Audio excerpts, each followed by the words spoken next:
अस्सलामु अलैकुम वरहमतुल्लाहि वबरकातुहू। नाज़रीन किराम, सभी हजरात को मेरी तरफ से ईद उल फितर बहुत बहुत मुबारक हो। और अल्लाह ताला करे कि आपका ये दिन और आपका ये पूरा साल खुशियों से भरा हुआ गुजरे और आप सभी को बहुत बहुत खुशियाँ मुयस्सर हों। आप सभी को बहुत ही ज़्यादा मतलब अच्छे दिन मुयस्सर हों। अल्लाह ताला से यही दुआ है और अल्लाह ताला से ये भी दुआ है अल्लाह ताला हम सब के तमाम मरहुमीन की बख्शिश व मगफिरत करे। और ख़ास करके बता दूं, आज का जो दिन है, आज का दिन बहुत ही बाबरकत दिन है। आज का दिन बहुत ही पुरनूर दिन है।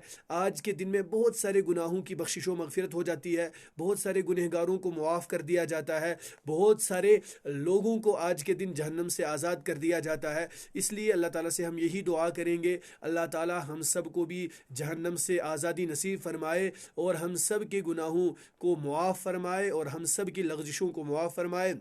हम सब के घरों में बेपनाह बरकतें अता फरमाए। आमीन सुम्मा आमीन।